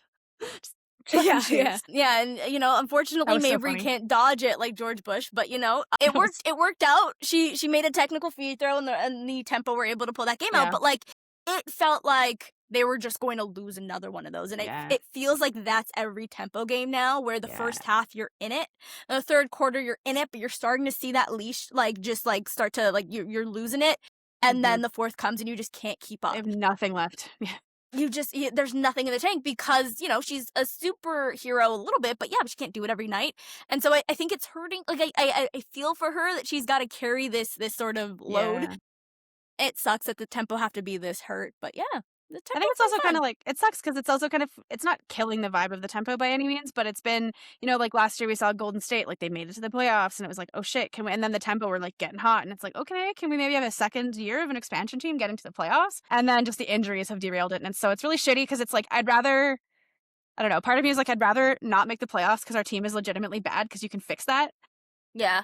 Rather than miss, because it's like, well, everyone was hurt, and it's like we just don't know what that would have been. You know, Izzy misses the first like 10 games. Like Izzy missed the first, and Izzy's been absolutely like I don't think we can like talk about what this team has looked like without just speaking about her. She's just been absolutely phenomenal. But like she misses the first set of games, Temi misses the first set of games, and then like they finally come back. Missed some games too, I think. Yeah. So no, she's missed a ton, but like it feels like when Yara's out, it's not like she's gonna be out for 10-game stretch. It's like 3 games, and then she's back for 3 games, and then like she's out for a game. That's kind of been the story of her career too, so it's not super surprising. Right. But so it's just been a really injury-filled year, which sucks because I think if everybody were healthy, I think we were looking at another playoff team. Like this team is legitimately very good, and that was a pleasant surprise. Yeah, for sure. Always is. So it sucks. I felt like we had accumulated some solid talent on the roster when we got like the after the expansion draft and everything, but you just never know how a team like that's gonna play because maybe paper tigers do exist. Like you never know what it's gonna look like on the court, and it's like everybody's new. Yeah, I don't know. It's a shame, but I think that I'm genuinely very excited about the direction of the team, and I think we got a real one with Kiki, and that's ultimately really exciting. That our first draft pick is also gonna be a foundational player for a long time. Yeah, sure. I do appreciate though. I want to talk about that woman in a minute, but first, I just wanted to more flowers for Marina. I really appreciate the way that she also like diffused that situation with Betnaja, because she's like, that wasn't on purpose. Like I know it wasn't. Like she apologized. That woman, I'm like, does she mean Cathy or does she mean Kayla Clark? Both. Or Sophie.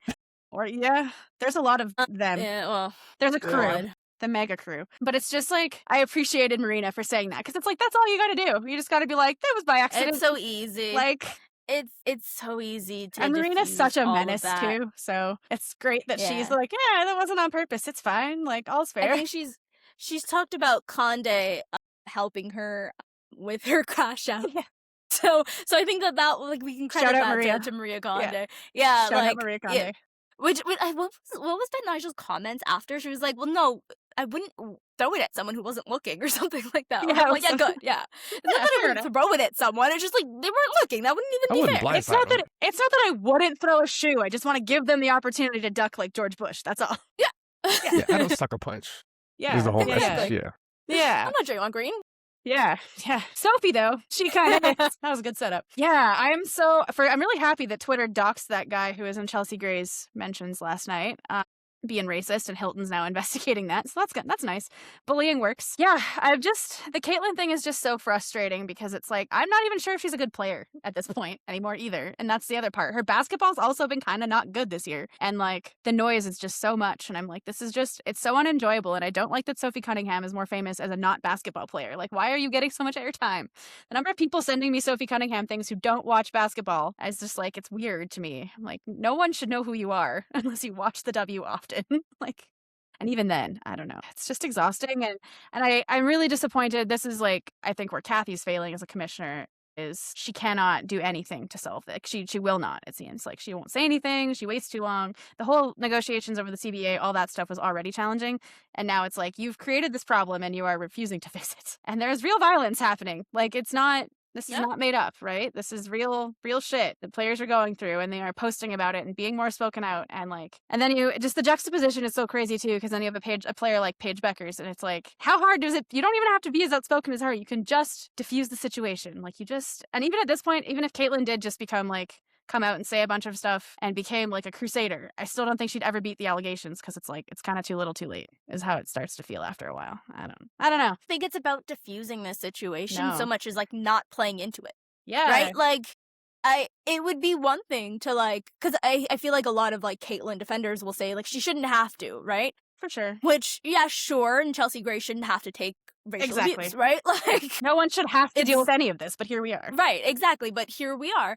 And if people are doing it in your name, like, personally, I wouldn't want someone to do something in my name that I did not agree with, so I would come out and say something, wildest part about right? all of it for me, for sure. Yeah. It's like, how? And so, but like, to me, it goes even beyond that. Let's excuse her from that. It's not that I do, but like, let's just pretend. She's very clearly, in my opinion, at the very least, playing into it with her reactions to nothing on the court, right? And so like, I know that that's become sort of a meme, just like her flopping and different things like that, but it's like exaggerated walking to makes it look the like she's bench. being assaulted out there, man. Like, right, and it's like, that's what she watched the World Cup and was like, I need to do that. this is how to play. This is how we win. she This saw. is how we win, guys. She saw the reigning NBA MVP. But like, yeah, exactly. And so it's like it's a constant playing into it that's happening. That's like, okay, well, it's one thing to ignore it and pretend it's not happening, but like, to me, this is proving that you know exactly what's happening. And in my opinion, where Cathy needs to step in is like, one of the podcasts that we did a while ago with Dishes and Dimes was Tim Donaghy, right? Disgraced referee. And I like, when you have a referee here, you're just gonna ask random questions because you're like, okay, so how does this work? And so one of the things that he said was, I think he's endlessly fascinating also, by the way. That was a great episode. Thank you. But one of the things he said was that the commissioner, so David Stern at the time, like, talks to the refs about like some things to pay attention to. So like, calls out some things and like does this, I think, at the beginning of the playoffs and does this at the start of every year. Yep. And so, in my opinion, if you're Cathy, one of your jobs is to speak to your officials to say, hey, this is what we're not allowing. Like, have that conversation with your officiating crew, which also have a conversation with your officiating crew. Because, like, I'm sorry, I can't so with the bad. WNBA officials. Oh. I can't with them. Mm-mm. But I think that, like, part of it is on the commissioner to have these conversations with her officiating crew. Because that same clip where Chelsea Gray puts her shoulder, like, Caitlin Clark fouls Chelsea Gray. Yes. And Caitlin crumbles to the ground. You see, I think it was AB who was guarding Asia. Yeah. And absolutely, like, not a single call there, too. Well, you're going to call the foul on the person with the ball there. Sure, Chelsea Gray should shoot free throws. But, like, the ref's completely ignoring what's on the opposite block because they have to address Caitlin Clark Flying all over the crumpled on court. the ground, which is like, I think if you're the, now I'm just rambling, but I think if you're the No, it's okay. commissioner of the league, your job is to say, hey, we're cracking down on that because if this player wants to be a drama queen, let's ignore it. Let's let her. I am the aunt of toddler, and hey, if she wants to be a drama queen, you just sort of like, okay, we're not going to reward this behavior, so I'm not paying attention to it. And I think you have to kind of treat Caitlin Clark in a very similar way. For sure. Because other players are being assaulted on the court and no one's paying attention to it. And your job is to... She's a WNBA toddler. And yeah, that was a whole lot of rambling just to say I'm frustrated with it. And Cathy, I think you need to get your girls in line. And by that, I mean your refs. I think it's that, but I also think that, like, so Cathy knew this was coming with Angel and Caitlin coming in at the same time and all of that stuff because, I mean, we freaking saw it in the national championship game, right? And, like, at that point, I think most fans who'd been watching Caitlin Clark and who really liked her at that point, like, not the racist ones, but the other ones, were like, you know, okay, like, you know, she can trash talk too, like, everybody's trashed. It's all, you know, all's fair in love and war, right? Like, trash talking on the court, right? But I think everybody, same. I'm like, yeah, Caitlin popped her shit. She got stomped. She also took it like a champ in that case. Happens. I think she got way softer when she got to the W, and I think a big part of that just came from the fact that she's been coddled, and I think she's been coddled by her own team. Stephanie White is also a big problem in this because she's definitely like, my God, the rhetoric she's using is insane. Yep. And it's really just like so exhausting to me that it's like they refuse to protect their own players. It's not even like other players on other teams. It's the Black players on their own team that are being attacked. And it's like, how is that okay to you? And the fact that it's like they want to just stick their heads in the sand and pretend it's not happening anymore. And it's like, we can't do that. Like, there's too much. Like, it's not the 90s anymore. We can't pretend this doesn't exist. Like, we can't force the narrative of, you know, like white femme women on everybody. We can't do that anymore. That's not how the league is. It's not how the fan base ever really was, but especially is now. Like, nobody wants that, and except for this one particular subset of fans. And I agree that, like, Cathy needs to step in with the refs, but she also needed to, like, step in with just, like, I think there needed to be, like, a meeting of, like, a board of governors kind of thing of, like, okay, what are we gonna do to deal with this influx of new people who are, like, clearly dangerous? I mean, when Brittany Griner was, like, getting kind of accosted in the freaking airport when she got back, like, all of these things. And I mean, the whole that in Chicago, and that fan kind of like went after the Sky players, like, coming off the bus, like, these are clear security threats and you're just like not doing anything about it, and you just don't even want to talk about it or pretend it's happening. Like, it would be one thing if they were like acknowledging it and trying and maybe the solutions weren't working, but it's just the complete like head in the sand, la la la la. I think Cathy's out of her depths. I just think she's out of her depths. She's not a good commissioner at all.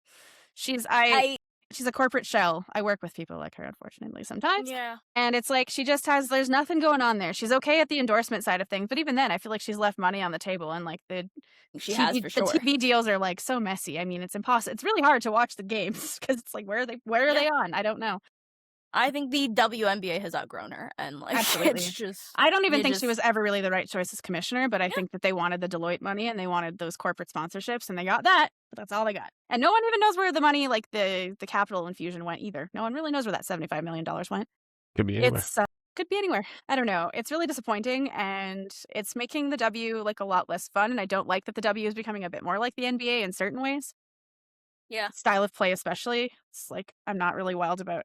I think read and react is fine if you have the right players, but I think that there's too many coaches who are just doing it because they don't have systems and they're too lazy to come up with one. Yeah. And they don't have the requisite players to play that style, and it's sloppy and it's boring, and it's like, what are we watching? Like, and it's also meant that we've moved away from bigs too as well. I don't think that that's entirely an indictment of the bigs. I think that's just also the way that offenses are being run because they're not running anything. And I don't know, Caitlin. And then the other problem with Caitlin I'm finding is just like there's this big disconnect between her actual play and like the amount of discussion. She's not the promised one that I mean, maybe she will be, but she's not like, I don't know. Her 3-point shooting isn't as good as her reputation suggests, for instance. Things like that. There's one promised one, and her name is Olivia. Yeah. She's the real goat in all of this, and my team is the one who allowed the freaking Lynx to get her. Oh, Chicago, why? It happens. It could have been us. Best We could have had in the league without fee, man. Chicago could have had Sanaya Citrin and Olivia Miles, but we have neither. We have Skylar Diggins-Smith who's on the bench and complaining about it. Things are going so good Honestly, in Chicago. I have to say, it feels like everything.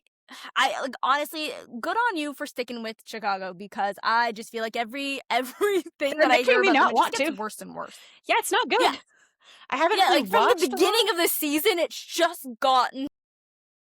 I mean, it was bad. It was really bad last year. Yeah, from last season is what I'm really thinking of. Oh, yeah, My yeah, no. brain operates as Vibes were, in I mean, the vibes since, like, the championship team left have been atrocious, but they were Yeah. okay in the one little fun year when we had Marina, like, in the half year when we had Marina and Courtney and James Wade hadn't bailed yet. Like, that was still kind of fun. And then it's been downhill ever since. what I think 180 since the championship year. What? Well, And what a ownership, 180 for yeah. CP3 as well. Like, because every Ownership story has I hear about Candace, it feels like, oh, okay. Yeah, I think that, like, that team worked together and the locker room was fine. I think the ownership is a problem. It's always been a problem. They Fair. refuse Yeah. to spend. Yeah. I mean, Candace didn't have a locker with her name on it. Like, come on. It's That's Bush League shit. insane. Yeah, it's some That's Bush League shit. insane. I remember during the pandemic, Diamond DeShields was, like, begging the Bulls to, like, let her in the practice facility because the Sky don't have anything. Insanity. Yeah, it's so bad. So the Sky ownership has just been bad. And then I think that when everybody kind of left in free agency, like, it was a bit expected. It wasn't really that surprising, I think, just because it was pretty clear, like, they weren't all going to be able to stay together anyways. And so that was fine. Like, everyone was sad when those players left, but it wasn't like the sky is literally falling. And then we had the weird gap year, but we're like, okay, what's the plan? But then the plan became really, like, fucked up with Marina Mabrey because James Wade traded all of our picks. And so it's like, since then, we've now been in, unfortunately, this all kind of started with Marina's trade a little bit. We've kind of been in this, like, perpetual asset management hell of just trading picks. And we have on paper, an okay roster, but, like, it's not working. And I mean, injuries are a big part of that. I think this year, once Rakia got hurt, the wheels really fell off. I hate to, like, feel like I told you so with Skylar Diggins-Smith, but I told you so. Like, I don't know what anybody expected. This franchise is a fucking disaster. She's gonna say things. Like, I do think her rant was definitely very selfish, to be honest. A lot of players sacrifice a lot. Rakia sacrificed her ACL for the team, so, like, shut up. You can be you can be upset about the situation, but I just don't think that it really, like, shows leadership in a situation where you're claiming to be a leader, and that's really frustrating to me. So I'm a bit frustrated with her on that front. The other things, they're justifiable. I don't blame her for being upset either.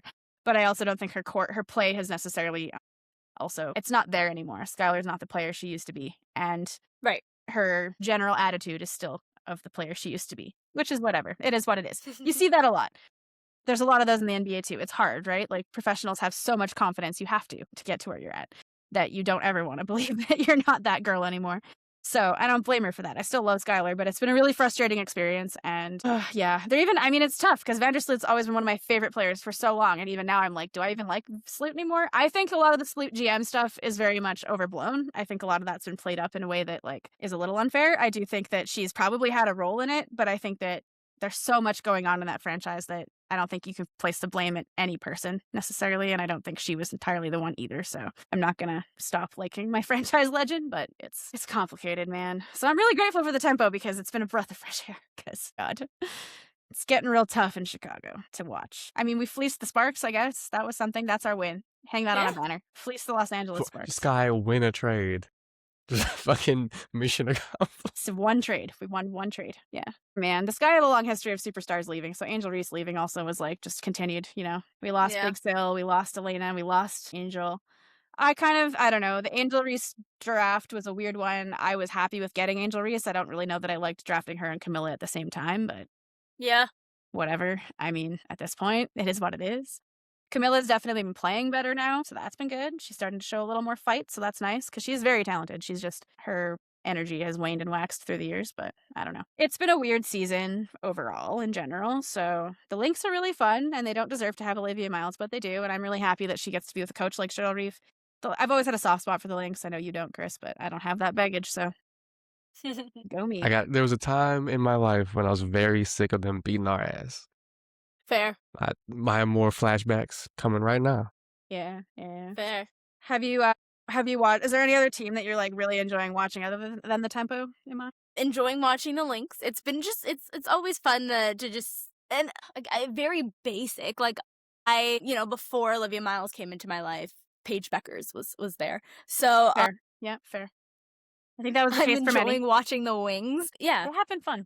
So I just, you know what? As a U fan in the past, it's been very passive before the tempo came. Like, I've been anticipating the tempo. I was like, yes. So, like, I just, like, get to pick and choose which team I want to be a fan of every year. And now, like, diehard Tempo fan. So yeah, it's been fun. It's been fun to watch a lot more W games. It's been fun to see them up close as well. I'm just, like, I'm excited to get into it a lot more than I have in the past. I have to say that.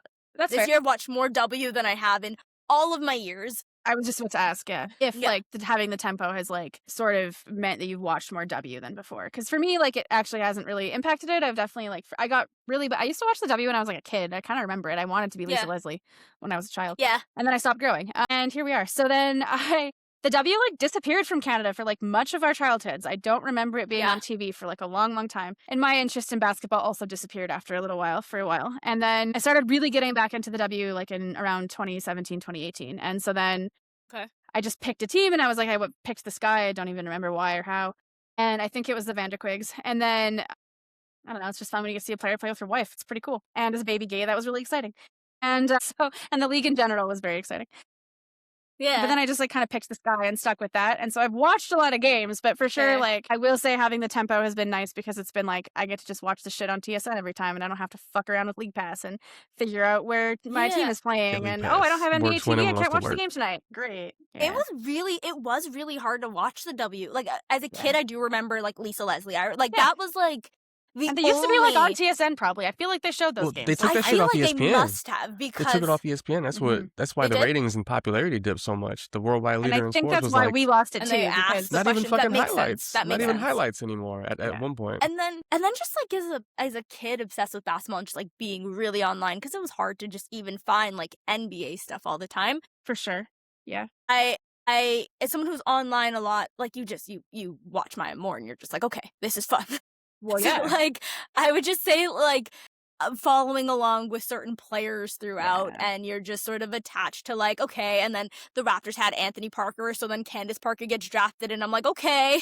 And then like so it's just like, and then you start to just it would be certain teams. I got really into Skylar Diggins, and so it was just watching games. For but sure, it was yeah. really hard to find in like my early 20s and teens. Like I find that like I would watch some games. I feel like in the playoffs it would like I could find a link One to game here stream and there. somewhere. I Yeah. don't think it was ever on really TV. I don't remember know. it being on TV, but I do remember like finding streams to like playoffs and stuff like that. And it wasn't until the WNBA started to show up on Canadian television, I would say a few years ago, It's probably like 2019 was I'm about the year. thinking I'm thinking around 2019 I watched. is when I remember watching more games that year, and I didn't have League Yeah. Pass that year, and I remember seeing them on TSN because I remember watching the Mystics in the finals and Emma Miesemann getting Finals MVP off the bench. And yeah, I remember that, and that's I think probably when TSN started playing a bit more again, and then Sportsnet Right. didn't really get into it until like a year or two after that. Yeah, Sportsnet doesn't really. They're They not suck. the biggest on basketball. Like, They yeah, suck. TSN has. Yeah, for sure. I'm not going to disagree. But yeah, so and then I remember getting like League Pass, and I want to say 2020, and so I've like consistently watched since then. But this year I've watched more than I've watched in any of the years past. I do think that, yeah, the tempo are going to be so huge for like basketball in Canada in general. Like the fact that a TMU coach is on Sandy Brondella's coaching staff, I think is super exciting. I mean, Yeah. women's basketball specifically has been really popular out west for a long time. Part of that is because the national team is based in Edmonton, but also like my alma mater at USask, like dominant team, and people support that team. And like Tomatis was the head coach of the national team for a while. So at least through my university days, people were kind of like into women's basketball a bit more. Mhm. But it was more like U sports. But it's just like it's so tough because it's like you never know if Canadian players are gonna like who play in U sports really have a future in Yeah. basketball. But I just saw a USask player got a contract overseas, and like that's starting to happen a bit more. And I think that having a professional league will help that. And I think that the tempo being intentional about including U sports in their model has also been really Yeah. exciting because that's Yeah. kind of the point, right? It's not just about getting more Canadians into the NCAA. It's also improving basketball at home. And so Yeah. that's really exciting. So it's been really happy. I've been really happy having the team. Portland has been fun. I'm glad they got a team back. They're technically closer to me than the tempo, so I might end up at a fire game first. I don't know. But I don't know. It's super cool. And I think that Canada deserved it. And like I went to 2 of the 3 Canada Series games before they even like expanded. And it was just so like rewarding being in those crowds, being like, yeah. Yeah. We can do this. Even Edmonton. Edmonton still showed out. We had like 20,000 people at Yeah. Edmonton. I'm like, yeah, It's- this is cool. The excitement is definitely there for it. I remember before the season started, they had like an unveiling of the court, and I got there fairly early, and the line for it was so long. I was like, "Oh, okay, this is not a game. There are no players here." I think they had just announced. I feel like we They don't had, have a like roster. the roster had not been finalized. I think they had just started giving out, like, the first like, maybe they were like, Marina Mabrey signed, like, first $1 million contract in the W or something like that had just been announced, but it was fairly early on, and they had, like, Monica Wright came, Sandy Brondello was definitely there. Monica Wright was She was definitely hired there. early. Yeah. Yeah, no, I'm saying in Toronto, like, There, people yeah. who came into the city. Flew in. Yeah. Yeah, no, they were, like, yeah, already with the team, but we're in the city. They might have been the only people for the team there. Larry Tannenbaum, maybe? But there was, like, at least 10,000 people just standing outside, and the like, where the Tempo play most of their games holds about 8,500, I want to say, like 8,500-ish, maybe up to 10,000. But it was sold out, not for a game, people lining outside, and I remember going, like, just walking up, and there was security there, and I'm like, "Do you know if this is where the line starts?" He's like, "No, I think that's just a line for the streetcar." Like, it was so long that the people working there just assumed that, like, this isn't for a tempo event that has nothing to do with, like, the players or anything like that. But no, it was. It was just everyone there to go watch it. And I was like, that's really exciting that the city just showed up for this Yeah. in, like, the middle of May or April. I thought that was really fun. So, yeah, That's the so cool. excitement is definitely here. Yeah. Yeah. And I think, like, we have a great foundation. I feel, like, pretty happy with our, like, roster overall, too. It was an expansion roster. It's pretty good. And especially with how weird the expansion was, because we did a mock expansion draft, and we really struggled with, like, well, who can we pick from? Because the entire league is free agents, and it was very strange. I didn't quite understand how it would work. It made sense that the whole league would be free agents. I will say my one disappointment is that Masha Klundakova went back to Russia for the year, because I was really hoping she was going to actually play for the Tempo, and we definitely needed her size this year with all the injuries. I'm a little sad she chose to go back to Europe, but it is what it is. So either of you have any final things you want to talk about before we wrap this bad boy up? Trade everybody. Sorry, Phoenix. Trade everybody. Burn it down in Phoenix. I would like to see a draft pick someday in my life. Perhaps even a first rounder. I think meant from, like, the Knicks. I was like, I'll take OG. Yeah, we'll take him back. No. Oh no. We're keeping the family together. If any of them leaves, I will cry. Yeah, honestly, fair. That's how I felt when we traded OG. It was I time, hope but Mitch I was blocks all his teammates' shots in Boston with real violence. Are you still rooting for Mitch, even though he's a Celtic? I mean, and the general podcast sure, consensus is fuck sure. Boston. Yeah. I hope how do you feel about? I hope they go 0-82, but he averages 5 blocks a game. Like, do you think that, like, because I think that's a big blow to the Knicks. Like, do you think it'll be like, do you think that like, come playoff time we're gonna be like, oh yeah, this is, because that was their, like, stylistic curveballs. They could be like, Right, all right, instead they of can doing the go big. 5-hour cat, we could say, all right, we're gonna have the best offensive rebounder in the league coming here, and also Yeah. somebody a 5 who can move his feet enough to stay in front of guards and not. He went from being an even worse foul all the time culprit than Cat to being somebody who is pretty disciplined on defense, which is kind of Yeah. incredible. Because he was a dude who, like, came out of high school and then just, like, didn't play competitive His ball college for, like, career a year. was very weird. He I don't didn't think really he have even one. played. Was it? Well, he was with a really Oh. small college in, like, Kentucky somewhere, and it was, like, super country. I just remember this, like, kind of, I don't know. It was really weird. Like, he was there, but he wasn't really there. Like, I think he played some games, but not a lot of games. Like, I don't know. No, Very he didn't strange. play at all. I Oh, he don't didn't play think. at all? Like, he Okay, I just couldn't went, like, remember. private, like, trainer for, like, a year. Like, didn't Very weird. do college hoops. Really strange journey. That's why I wanted to be in a second round pick, despite, like, Yeah. all that, right? But, like, Yeah. it's been cool. I mean, money wise, I guess they had to make a choice on who they could actually keep. I think everyone is just terrified. Even the most Yeah. frivolous spending ass owner like James Dolan is terrified of that second apron and the fact that once you're in there, you're just Yeah. stuck. You just can't change your No. team anymore. So Drummond will give them some of the things. He'll give you the Right. dominant offensive rebounding, the size, the strength. Not as good a defender, Right. obviously. No. Better free throw shooter because you can't really be a worse one. And he can pass it a little Fair. bit. I wouldn't call him a huge plus on offense, but he can do some things. You know, he's allowed to Started touch the taking ball. threes randomly. Yeah, shot him okay. Apparently, like league average percentage. It's a thing he does. Yeah, I remember wanting Andre, Drummond, I like, hate 2 to break weeks the ago, news so. to you, but Andre Drummond's career free throw percentage is 48.9%. So it's actually worse than Mitchell Robinson's, I think. I think he shoots them better than him presently. Yeah, he was 25% in his early days. Like, I feel like he brought, like, that being only 48%, I feel like means Yeah, that it was he was so like, bad in his 70. Pistons days. It was terrible. I remember, like, playing those Yeah. 2K games, and Drummond is on your team, and anytime you went to the line, you're like, He's This at can't be good. 63 Automatically. now. 63. Okay. We're in Shaq Okay. territory now. Okay.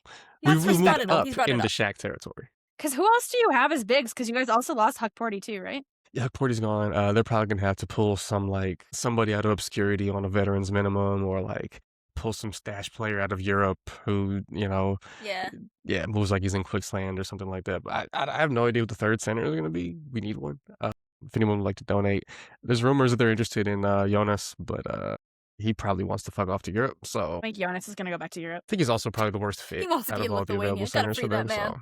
So He wants to go to Greece, Yeah. and I do not blame him. Oh, is that where he wants to go? Not Yeah, basketball. I wanna he go to was Greece. He he wants was to play rumored basketball. he was rumored for I do remember that. Panathinaikos, I think, last year, and yeah. I have a feeling they would want him back. And I mean, if I could go to Greece, I would also go to Greece. So Greece seems better than anywhere in the United States as a Well- basketball Fair. player, especially once you've made Fair. your money. Like he's Yeah, made his I was money, gonna he can go say. home, be closer to his family, get to be on a beach. Seems great. Get to eat squid. Yeah, maybe get to fight somebody. It seems like it still happens in EuroLeague. So You get I to wish breathe he in was not a flare fighter. smoke He's during a the He's game. lover. He is a lover, but he's a big guy. He's a lover. I wish Jonas would come home. I miss Jonas so much. Me too. Doesn't really fit, but you know what? I'll take size. We could use a large human being in the middle. That's We could use some size. he's not We're- even we're playing a both lot of gonna minutes be- these days. So like, We're both Yeah. gonna be Have to fighting play. over like Drew Eubanks or some shit. That's Yeah. or one of the whichever Plumlee is still active. Mason's still out there lurking. Bring back Miles. Yeah, He I was was gonna fine. say I'll take the other. I want 0 Plumlees in my life. The Nuggets are kind of my other like NBA team because just the Rocky Mountain connection and like Jokic. And when Plumlee was on the team, I was so happy when he was no longer on the team. I'm like, oh, thank God. I can't watch Very more fair. Plumlee basketball. I'm done. I've paid my dues. Anyways, if there's nothing else, I guess we can wrap it up here. Yeah, thank you for Yeah. coming on. That was a lot of Yeah, fun. thanks for having me. Yeah. So you can find Imman. It's at Dishes and Dimes, right? Do you guys have you're on Twitter still? Do you have social media? On for Dishes and Twitter Dimes? and Instagram. Yeah, Okay, yeah. sweet. Dishes and Dime podcast. And then you can find us at Wine and Dime podcast on Instagram and TikTok. And technically, we have a Twitter account. We do not use it though. So well, we give up Somebody on that. knows to log into it, and it's not us. Only Elon knows. It's between Elon and God. So yeah, with that, I guess we'll see you next time.